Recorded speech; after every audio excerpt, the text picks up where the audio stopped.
current events, history, apologetics, and more.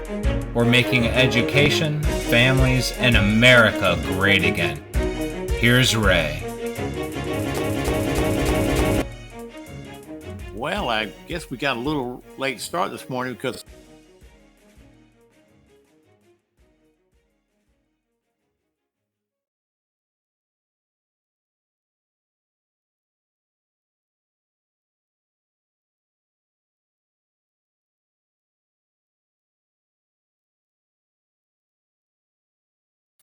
particularly George Washington.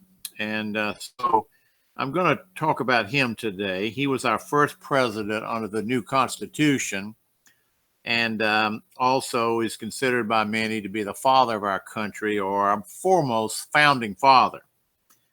A rather unique life he lived, and I'm basing a lot of my comments today on the American Minute put out by William Federer.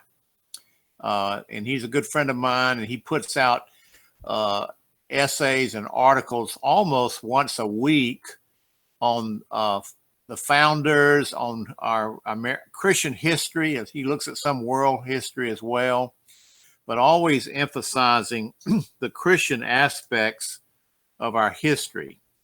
And he's just a wonderful sleuth, historical sleuth, that is. He seems to get down into the weeds and finds nuggets of our Christian history, things that are frequently have been excised from contemporary secular history about our Christian founding. And he's done that repeatedly, and it's rather remarkable, his work. And I urge you to subscribe to his American Minute if you don't get it. I find it's one of the things that I get, that I read completely. See if you can post that up there just to show people that, so they'll know how to get it. And if you don't know how to get it, contact the office, and we'll send you a sample. Then you'll have to subscribe on your own. And you can do that by going to the bottom of his site. Can you find that and put it up, Jared? Oh, you have it up. Okay, I can't see it from my screen. Okay. And it's called American Minute, and it's a special George Washington birthday issue on President's Day, and I got it yesterday. And of course, today's the 18th of February, so we're just a day late celebrating George Washington's birthday. Now, President's Day, I think, includes several presidents. I think Abraham Lincoln is looked at in that. But originally, President's Day was really George Washington's birthday, and so it's an observance of all of our presidents who were born in February, and that includes Abraham Lincoln. But it started off celebrating George Washington's birthday, and he was born on February 22nd, 1732. Just a summary, a little bit about him before we get into some of the details. He was unanimously chosen as the Army's first commander-in-chief for the Revolutionary War. And if you look at the history at that particular time, they didn't have a lot of really solid military men to choose from in the colonies. And he was a colonel, had been a colonel in the Virginia militia.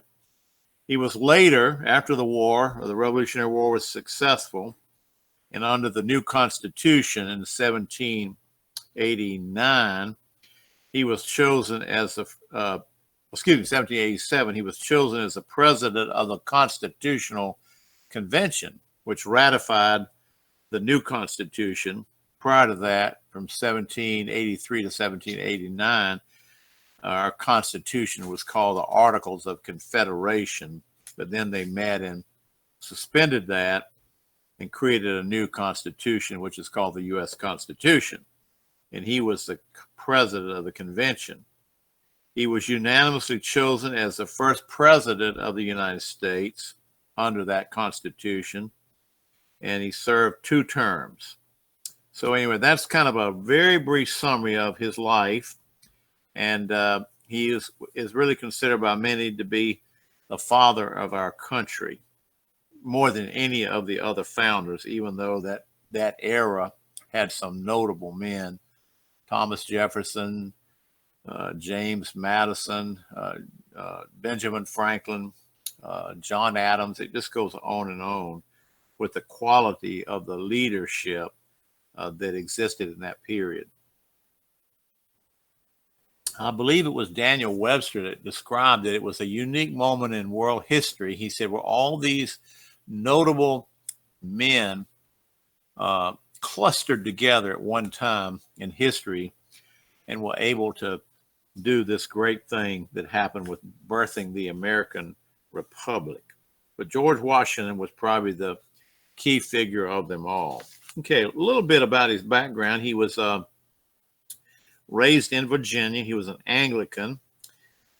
He was orphaned, I think, at the age of 11. His mother still lived, but his father died at the age of 11. And he did not have the advantages of some of his brothers, his half-brothers, that is, and they were sent off to England for school. George Washington had very little formal schooling. He was actually homeschooled, and I think his formal schooling, or his schooling at home, even ended in his early teens. And now he was intelligent and he was educated, but he did not have formal school education. He was not a graduate of Harvard and some of the prestigious colleges in the United States at that time. Thomas Jefferson was a graduate of William and Mary. John Adams was a very notable scholar and our second president, and he was a graduate of Harvard.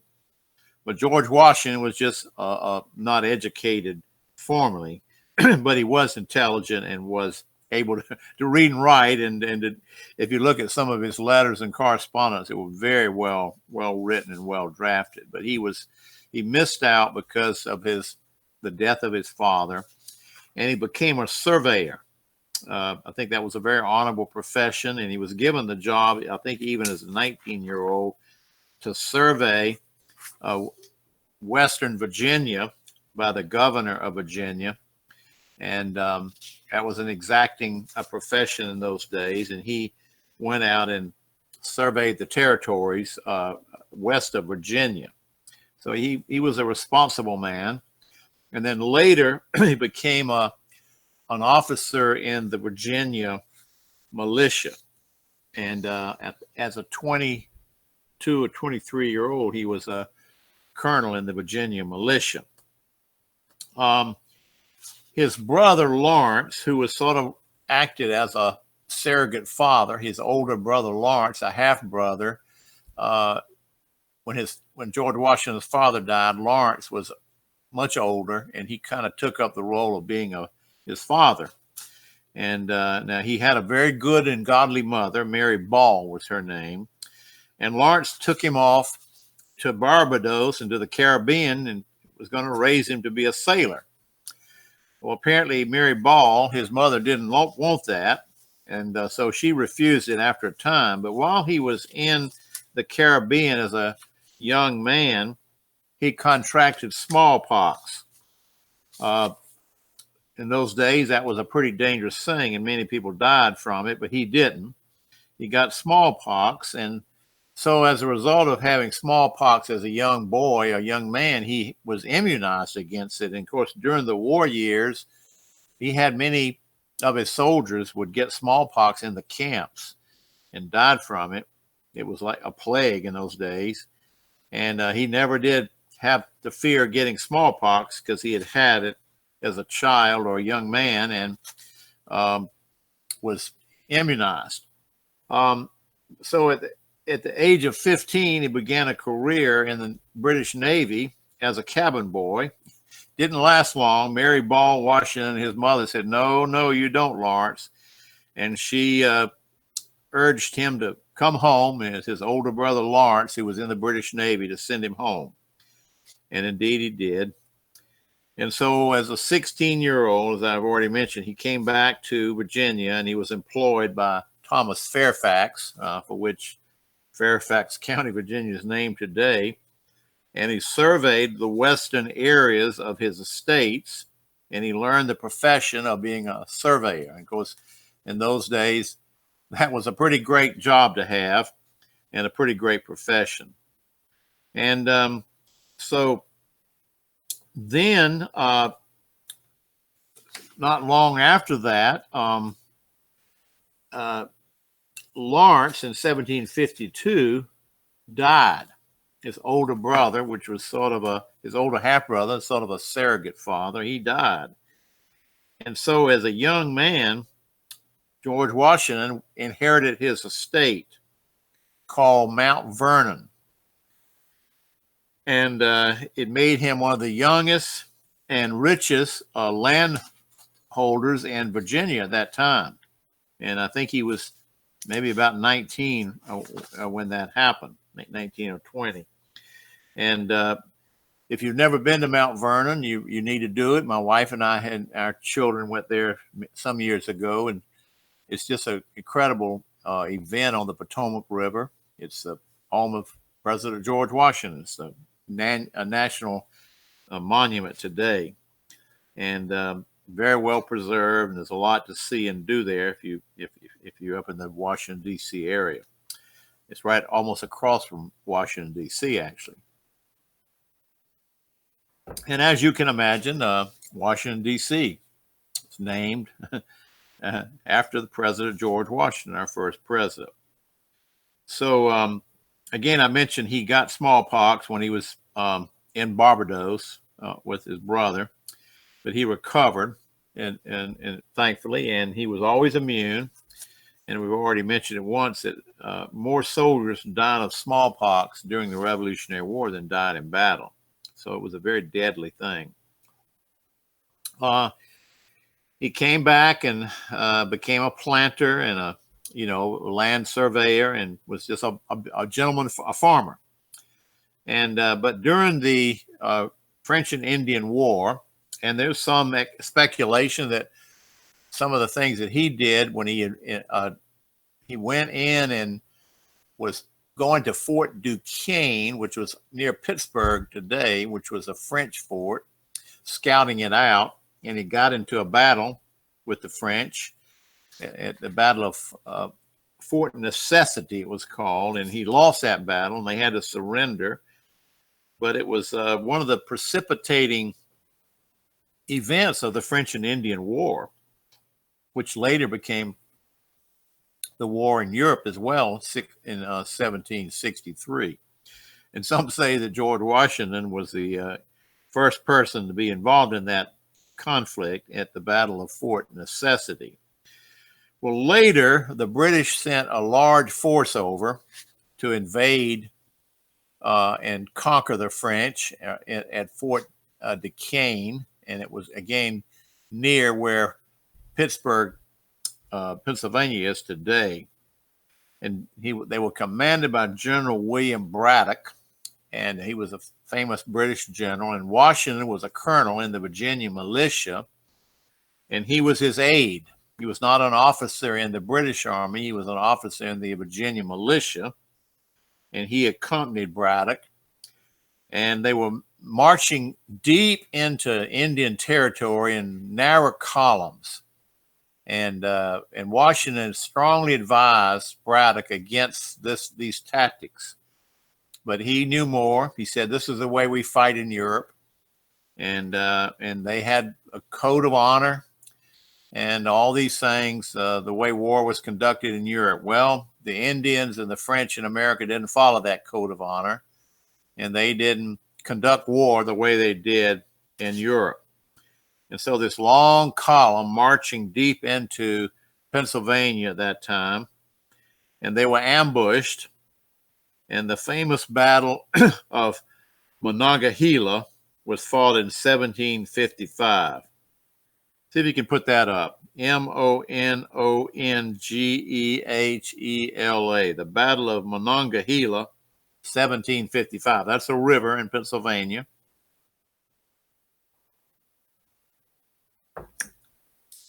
And it was a disaster. It was a disaster for the British. About half their force was killed. in that battle, including General Braddock. And he was severely wounded and died a day or so later. But it was a terrible moment for the British. And every British officer was shot down, killed, or severely wounded. The only one not killed or severely wounded was George Washington. It's a very remarkable story. And later he wrote his brother, John Washington, and said, quote, "By the all-powerful dispensations of Providence, I have been protected beyond all human probability or expectation. For I had 4 bullets through my coat and 2 horses shot underneath me, yet I escaped unhurt, although death was leveling my companions on every side." Remember now, half the men were killed in that battle, and I think they had 1,500 to 2,000 troops. And it was such a bad defeat. They were surrounded, and the French and Indians fired on them from the front and from the flanks in the woods, and they couldn't see their enemies, and the men just panicked and fled in many cases, but they were shot down in droves. And Washington was the only officer, I think, of 63 not killed or wounded, and he had to rally the men and bring order back, and yet he himself was not injured. There's stories told, no reason to not believe these are true, but they're not apocryphal, but there was apparently some American women who had been captured by the Indians, and they were in the Indian camp after the Battle of Monongahela. And the Native Americans, the Indians, came back and reported that they had fired on this young American colonel. They didn't call him a colonel, officer. And the chief said after many attempts to shoot him, and they had fired and hit his clothes 4 times. He had bullet holes in his uniform. 2 horses killed underneath him, yet he was not touched. And the chief said, call the Indians. He said, don't fire at him anymore. He's been protected by the Great Spirit. And that report came back to the village, and these American women who were prisoners later escaped, brought that report back. There's a book written about it called The Bulletproof George Washington by David Barton of Wall Builders. If you can put that up, I'd appreciate it. All right. Now, remember, I just read you a quote from George Washington himself. He wrote to his brother after the battle. He survived miraculously. And this book by David Barton tells this story. And apparently this is a reprint or a revision of an older book. And they said every American school child up to the turn of the 20th century would read this story about George Washington, the first, our founding president, that he was providentially protected in this battle when everybody else, every other officer, 63 British officers killed or wounded, including General Braddock. It was a terrible disaster for the British. But General Washington, then Colonel Washington, a young man, I think he was only 23 at the time, was able to rally the troops and bring them out safely, what was left. About half of them were killed, and he was able to bring the remaining force back safely. And he became sort of a hero in Virginia and the colonies for his ability to do that. It wasn't a victory, it was a defeat, but here he was the remaining commander of those troops and was able to bring them out, those who were not killed by the French and the Indians. And I think General Braddock, before he died, handed the command of the force over to George Washington, a 23-year-old militia colonel, not even a colonel in the British Army, but in the Virginia militia. So this book by David Barton of Wall Builders, I hardly recommend it to you, and I think it's used a lot today in homeschoolers. But just know this is how far down our history and instruction has sunk in our schools today. Every public school, of course in those days they weren't terribly awful pagan secular schools like they are today, but prior to the 20th century, this book or some book like it was read and studied by every American school child. Everybody knew and believed that God, and he uses the word divine providence, had protected our first president. One of the reasons I'm doing this program today is I've been watching for the last 2 nights, and I'll watch it again tonight, a program on George Washington on History Channel. If you haven't seen it, you've got one more day. They're about halfway through the war now, and we'll be taking up probably the Constitutional Convention, his presidency. It's a 3-part program, and it's kind of a documentary, but it's a docudrama because there's acting, but it's very historically oriented, and just shows the remarkable times in which he lived and the remarkable providence that took place at that time. Now, providence, and we've talked a lot about that on this show, is the idea that it's based on Romans 8:28, and then also in the Old Testament, Genesis 50:19 and 20. But put up Romans 8:28. I'm just going to do a little review here. Romans 8:28. This is a text that God is working in us to do his will. And all things work together for good to those who love God, who are the called according to his purpose. We tend to think of that text only in terms of our private, individual, personal Christian lives, and it certainly does apply. But providence meant that God is working in my life and in your life if you're his child, and he's working in our lives also in ordering our events and the things that we do in our lives and in history that would bless us and bless his people, both the good and the bad. And so the founders had a strong belief that God was working with them. And many believe that this incident at the Battle of Monongahela, where he was so miraculously protected in an almost an impossible way, sort of went with young George Washington, and he had a sense that he was ordained of God for some special purposes, and it went with him and protected him and seemed to guide him throughout his life. And I certainly believe it's the case. All right, let's see. We've shown that.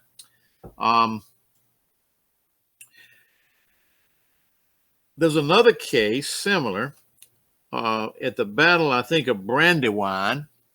And this has been written up in a number of places. And I read an article recently about it in the New American Magazine that apparently Patrick Ferguson, he was a noted British officer, commanded a regiment of Scottish sharpshooters. And he was, of course, on the other side in the battle. And he invented the first breech loading rifle. In those days, they had to load by the barrel, a musket loading, but the breech loading, you could get off 3 shots in a fight, whereas a musket loader would only get off 1.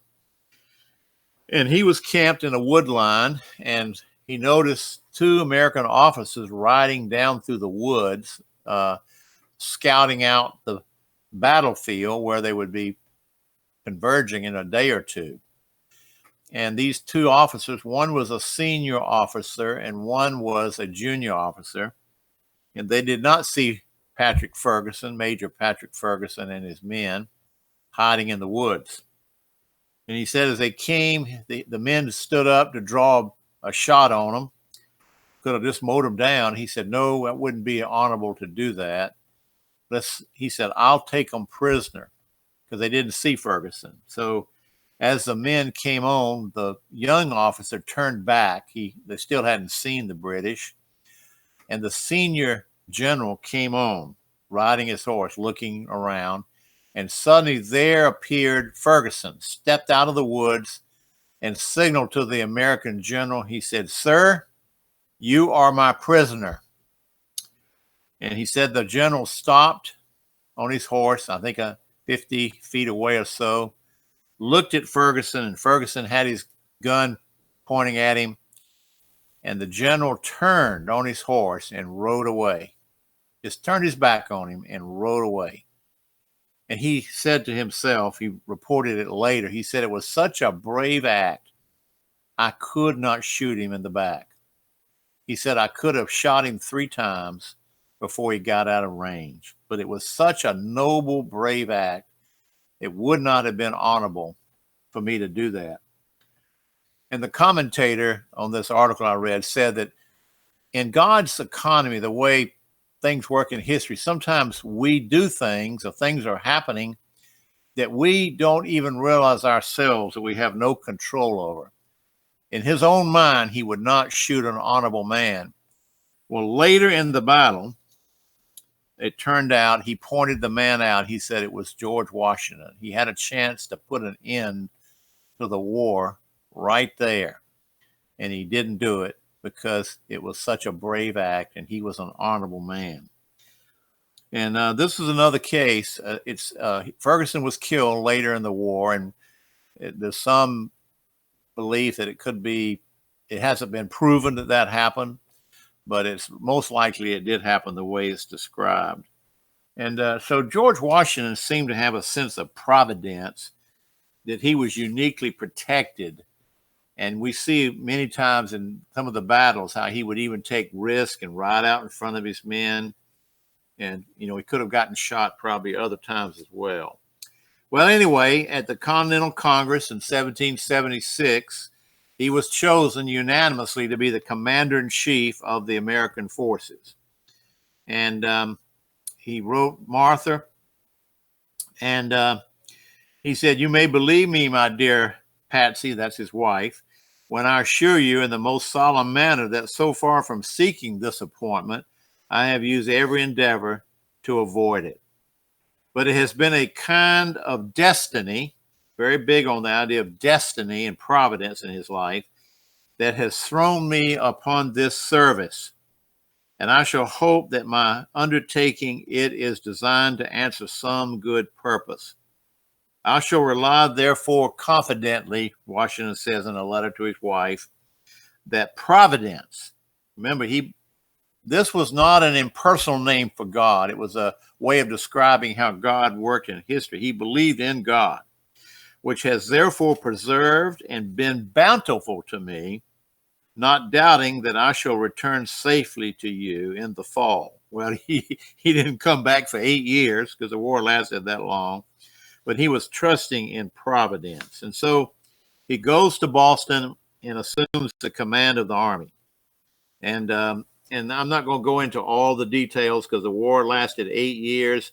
He was probably defeated in battles as many times as he won.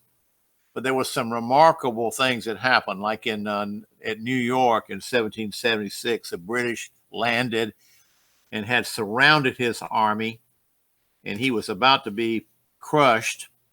And they evacuated, I believe it was Long Island, and crossed over a mile across the bay in fog late at night. And the British didn't realize that he had escaped, and they were waiting. The British army was outside his lines, and they were waiting to attack him in the morning.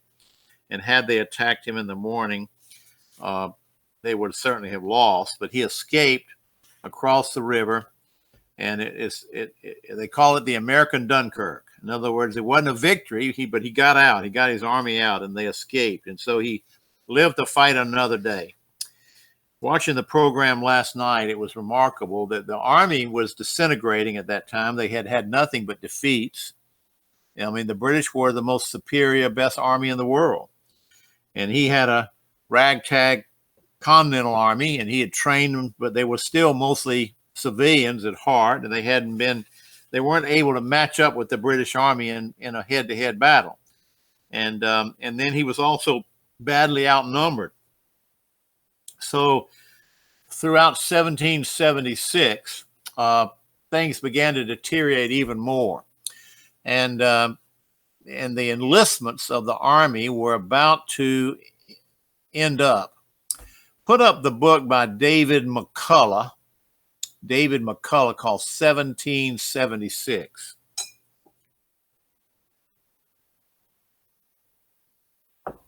I haven't read this book, but I've surveyed some of the arguments. This is basically a pivotal year in American history.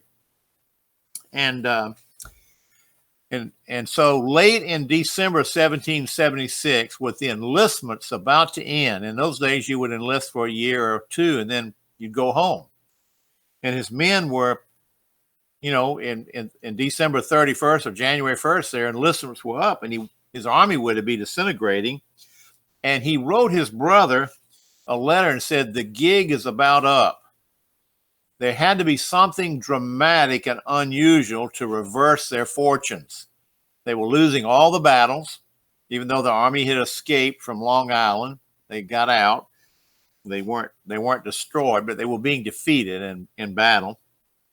And so here they are on the Delaware River near Philadelphia, and they have to do something really, really dramatic. Something's got to change. And so Washington took a chance, a risk, and he crossed the Delaware River above Trenton, New Jersey, and see if you can find the painting Washington Crossing the Delaware. That'd be a great thing to put up if you find it. It's a painting called Washington Crossing the Delaware. Let me know when you get it. All right.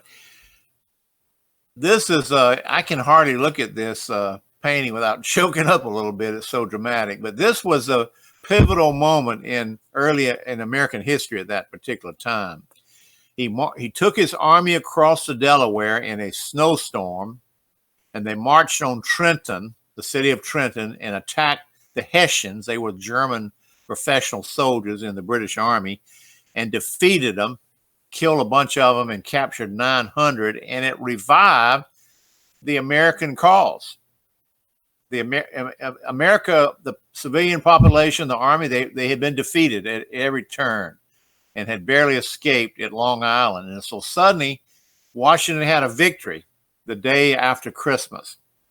And I was watching the History Channel last night, and one of the speakers said, you could divide American history right at this point, before Trenton and after Trenton. It probably is the most important small battle in the history of the world. That may be a little grandiose statement, but David McCullough in the book 1776 makes that conclusion. Because the American story, the American Revolution, was able to continue. Had this battle not taken place and we had a win, it was a small battle, but we defeated the Hessians of the British at the Battle of Trenton on a surprise attack, the army would have disintegrated and there would have been no more revolution and we'd have come back under British control. But because of winning this battle, we were able to go on. We didn't win for another 6 years or so, but we were able to continue. And the people in America, the civilian population, the militias, and the Continental Army said, yes, we can win. We do have the ability. We can defeat them. We can just keep it up. And our speaker on History Channel last night said, you can divide world history. It was an amazing comment. Before Trenton and after Trenton, the Battle of Trenton. Is everybody can see the picture of Washington crossing the Delaware? He really didn't have much choice. It was a bold, impossible attack on his enemies when he was losing everything, but he had to take an aggressive stand.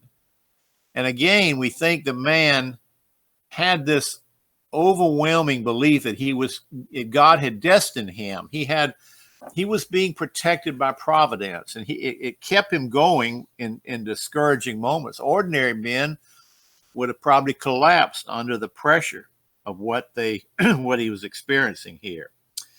So this is a great story. Now let's take a minute and wrap it up looking at the Christian aspect of George Washington. I'm not going to have time to get into all the battles, and probably we're going to wrap it up. But put up the book Sacred Fire, George Washington by Peter Littleback and Jerry Newcomb. This is a great book, and I've read it. It's quite a tome. Is it up there? Okay. The background of this book, briefly, was the argument is that George Washington was a real Christian. And if we look at his letters, his correspondence, his things that he wrote, there's no doubt about it. But in recent decades, probably even the last 50 to 100 years, there's been a belief that was sort of widespread that he was not a real Christian. He was a deist. And a deist is someone who believes in God, but they don't believe in a personal God. They don't believe in the Trinity. They may not believe in Christ as Lord and Savior, but they do believe that God is there, but he's kind of an absentee God. And there were a few of the founders that might have fit that category. Notably, Benjamin Franklin was probably the classic one. But George Washington was not a deist. If you examine his writings in this book by Peter Lillback, he went and looked at all of his letters, all of his journals. He spent years, maybe 8 or 10 years, examining the records. And he concluded that he was a real Christian, a low church Anglican. Because he was a member of the Anglican Church. He would take communion. He wrote the Indians. He said, "You do well to wish and learn the arts and ways of life, and above all, the religion of Jesus Christ." And he would constantly talk about Christian things.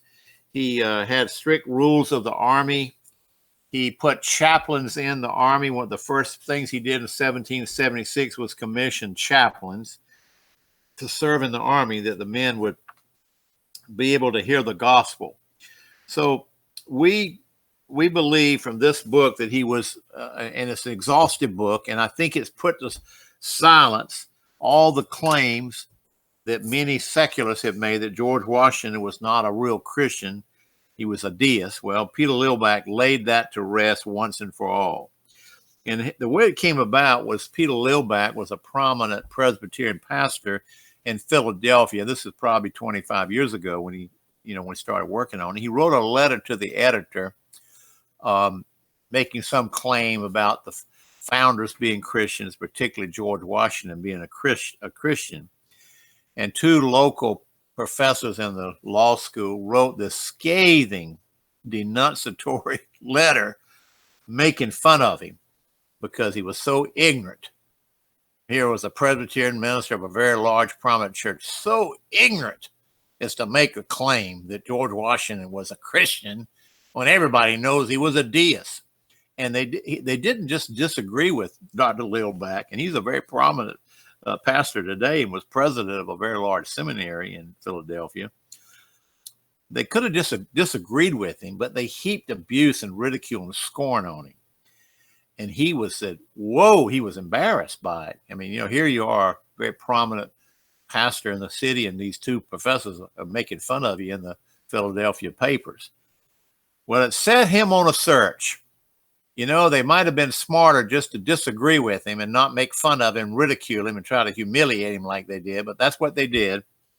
So he dug into it, and he went and looked at it, and he's come up with this 1,200 page tome, which is a hard to read because it's so long, but it's worth reading. He goes into all the details. He looked at all of his journals, his letters, and it's clear that the man was a real Christian, a true Christian. He laid to rest that argument once and for all. You don't hear it anymore. This is a scholarly book, and he was assisted in it by Dr. Jerry Newcomb, who has been associated with D. James Kennedy for many, many years. And I hardly recommend this book if you've got time to read it. It's a classic, a very, very important book, and I just enjoyed it so much. So yes, George Washington was a real Christian, and there's no ambiguity about it in the least. Well, he went on and went back to his farm, back to his plantation, and he could have become king or for life. I mean, he was just so respected and loved by all of the American people that it would have been very, very easy if they just assumed the power of king. And in those days, that would have been the normal thing. We didn't have presidents. It was a new office. A republic was a new title, a new type of government. And it is said that in 1783, the American-born painter Benjamin West, very famous artist, was in England doing a portrait of King George III, who had been the King of England when the Revolution took place. And the King of England asked, what did General Washington plan to do now that he had won the war? You know, is he going to become king? And West replied, he said he plans to return to his farm. He's going back to his farm after winning the war and becoming one of the greatest men of history.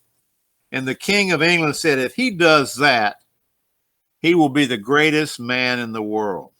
Interesting comment. He will be the greatest man in the world because he was willing to step down. He was not greedy for power. He was a man of service, a man of destiny, but he did not need the power.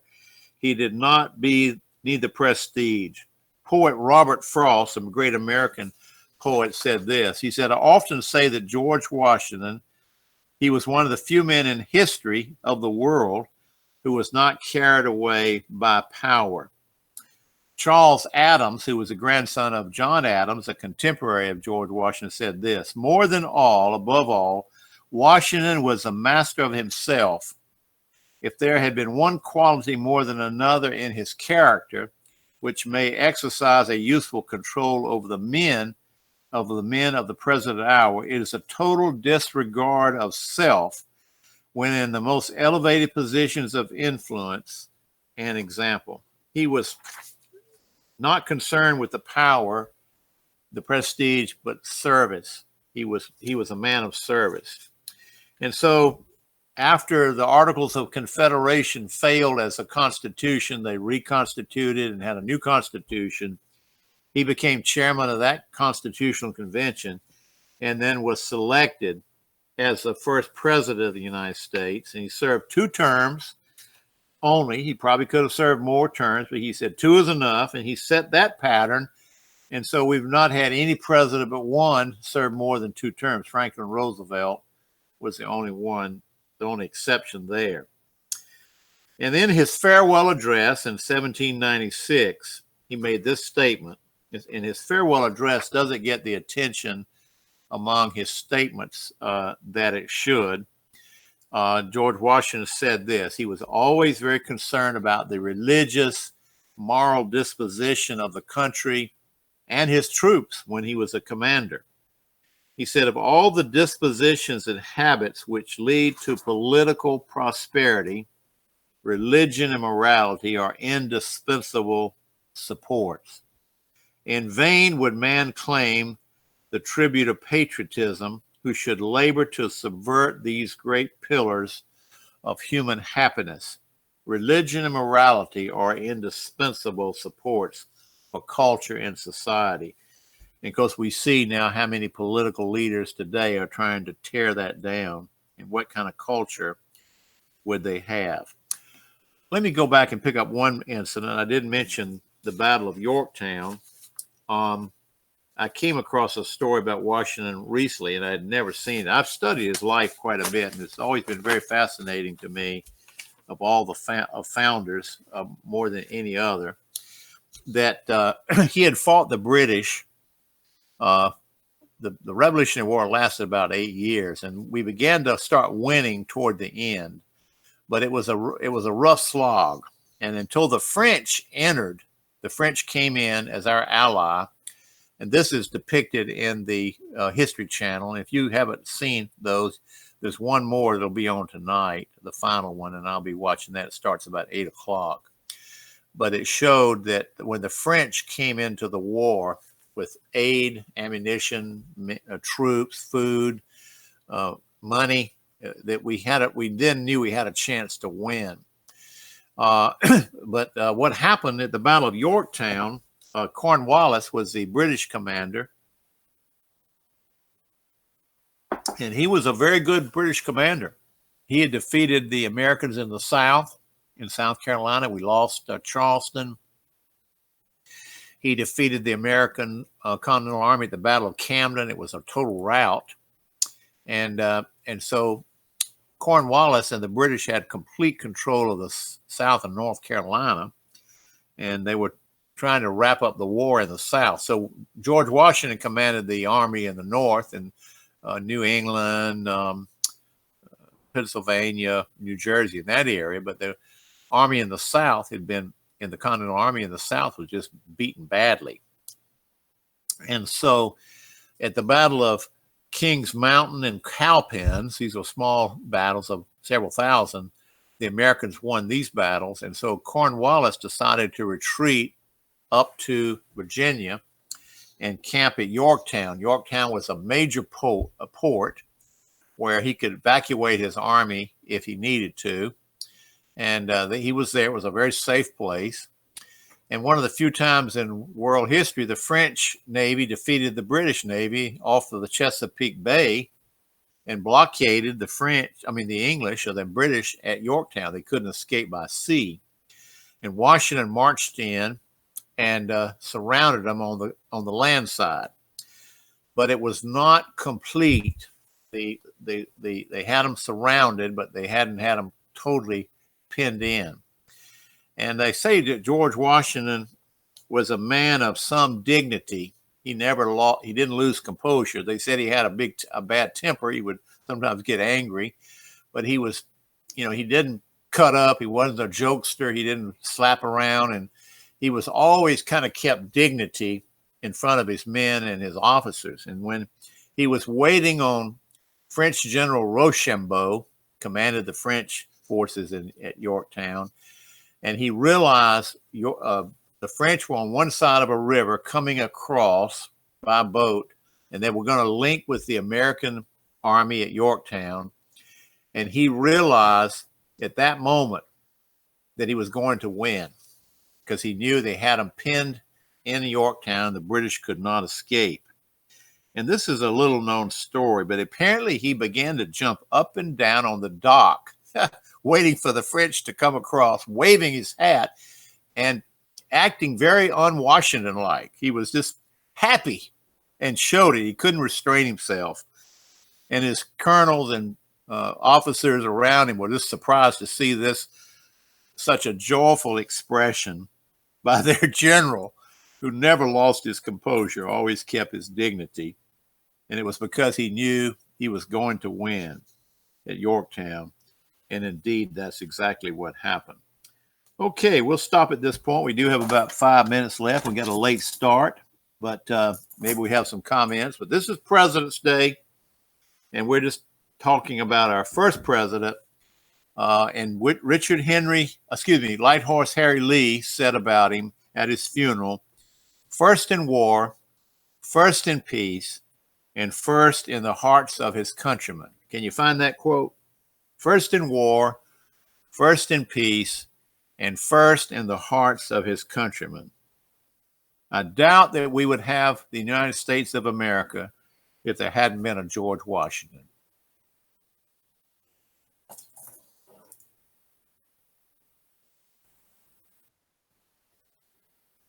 You got it? I put that up there. All right, good. First, was it by Richard Henry Lee or Light Horse Harry Lee?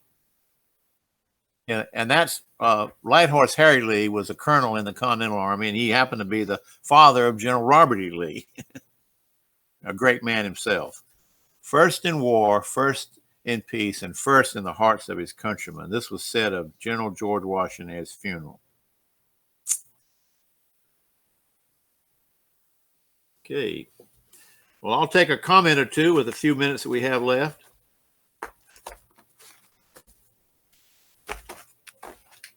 We got a late start. I'm not going to go over any though.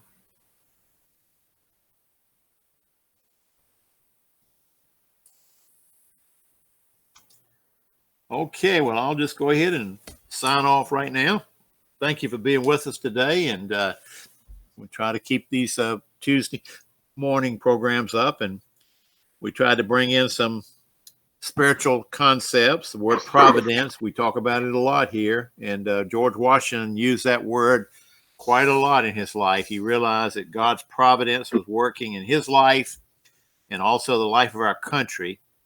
Right. He believed in it. It was able to give him confidence to go forward in very hard times. Ray, can you hear me? Yes. Who's that? Hey, this is David Ellison from Georgetown, South Carolina. How are you doing, Oh, sir? hey, great. Yeah. The Colonel? Well, Lieutenant Colonel, I had to work for a living. Okay. All right. Great. Good to hear from you, man. That's great. Hey, thanks for the presentation. Very appropriate for President's Day. Yeah. I know. I'd like to get your thoughts. You kind of, well, you didn't really allude to it because you ran out of time, but one of the things that the revisionists try to do with regard to George Washington, Thomas Jefferson, and some of the others is they always like to throw up the fact that he owned slaves. And, right. and yes, he did. It's a historical fact. My limited research is that he inherited most of them from his wife's side. And the part you never hear, the part they don't teach kids in school anymore, is that it was in Virginia. It was, my understanding is, illegal for a man to free his slaves while he was still living, unless he jumped through, a bunch of different legal hoops and so forth. And so I wonder if you could talk about that. And just one little factoid: Thomas Jefferson tried to get the law abolished, tried to end slavery in Virginia multiple times and failed, but that's rarely ever taught. And George Washington, as I think you know, did free the majority of his slaves upon his death.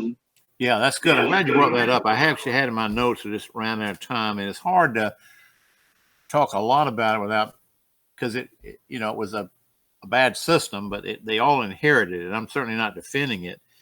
But they, in their culture, in their day, it was how you treated your slaves was a big issue. And of course all their wealth was tied up in slavery, so if they had, but he did free his slaves upon his death, and he was known as a benevolent slave owner. Now, that doesn't sound too good, I guess. He had William Lee, his bodyguard, and he went with him all through the war, and a black man. And then he gave him his freedom after the war for his service in the army. And so let's see. I'm looking at a little bit here. I got some notes on that. He freed his slaves in his will at his death, and it was supposed to be taken care of at his wife's death, but she went ahead within a year, I think, after he died, and did it ahead of time. And he apparently provided for their care after he died, and all the ones that had infirmities, he gave like a pension. In his will, George made provision that elderly and sick slaves would be supported by his estate in perpetuity. I'm reading from William Federer's article here. And apparently, a lot of people don't know that the name Washington today, 80% of Americans who carry the name Washington are African American. And they saw him as sort of a hero because of the way he had behaved as a slave owner. And many African Americans down through history have taken the name Washington. I saw some statistics. It's 10% of white Americans have that name, and it's over 80% African American. So he was looked upon as way ahead of his times in this area. And it was a bad system, but he treated them with dignity and respect, and then freedom upon his death. And Jefferson did not free his slaves when he died or in his will, but he invaded and wrote vicious articles attacking the system. Now, again, they were trapped in it because if they had just summarily done away with their slaves, in many cases, they would have become paupers. And I guess they weren't willing to do that. But if you look at early in American history, they cut off. I think the Constitution, I believe it's the Constitution, actually has a provision that there was no more slave trade, could not be traffic in slave trade after, I think, 1805 or 1802. So the country was trying to shed this system, and it was dominant in the South, but not in the North. And they could not have formed the republic if they hadn't had all 13 colonies, and the Southern colonies would not have entered into the contract of the Constitution if they hadn't allowed for it. So the Southern colonies wanted to have every slave counted as a full citizen. Well, they didn't even have citizenship. And so the way the Northern colonies handled it, they said, we'll give you 3/5, count the slaves as 3/5 of a person. Well, today people bring that up and say, oh, look how they disrespected the slaves, you know. Well, actually, it was just the opposite. They wouldn't allow the Southern states to count every slave as a member of the citizenry because they weren't citizens. They didn't have the rights of citizens. And so it's a compromise. They called it the 3/5 compromise. And it was a way of keeping them happy, but not giving them the power that the slave population would have given. And it's just the opposite of the way people do that criticize that. So anyway, I hope that helps a little bit. But yes, he was considered very benevolent for his time when it came to the treatment of African Americans and slaves. Does that help you? You still there, Dave? Thank you very much. Thank you very much. I think it's important that we teach our young people that, because all they hear in school is how evil these men were, and I think that, you know, obviously no man's perfect, and the institution of slavery, the evil institution of slavery, I might add, had been around hundreds of years before these men were born, and so forth. So thanks for shedding some light on that. I mean, I look at the abortion issue very similar to the slave issue of our time, because what are the historians going to write about, men and women of our day, 200 years from now, because we were born into it. Here's what Washington said about William Lee, who was his aide, a bodyguard all through the war. And to my man William, calling himself William Lee, I give immediate freedom. This is in his freedom. I allow him an annuity of $30 during his natural life. That would have been a lot of money in that day. And I give him as a testimony of my sense of his attachment to me and for his faithful service during the Revolutionary War. So after the war ended, he freed William Lee, who had accompanied him all through the war. And apparently he gave Washington advice. Washington asked his opinion, and he said, General, you need to get some rest, or I'm going to do this or that. And he treated him with great respect. And after the war, he gave him his complete freedom and a pension. All right. Well, hey, that's a good question. I'm glad you brought it up. Thanks, David. And if you get to Columbia, let's get together again, okay? All right. I'm going to close in prayer. and Father God, we just thank you for the founders, particularly our founding father, George Washington. And thank you, Lord, for his life. And as we think about him yesterday and today, as we review his life on the History Channel these 3 days, we pray that it would invigorate our people, our countrymen, and to realize that you have given us a special country and you've given us special leaders as founders. And Lord, we ask you to help us to be refounders. Help us as we stand in this awful time in history when so many destructive forces are working against our country, that we would be able to rise to the occasion and in some small little way do something like George Washington and the other founders in their time. In Jesus' name I pray. Amen. This is my story, and I'm sticking with it.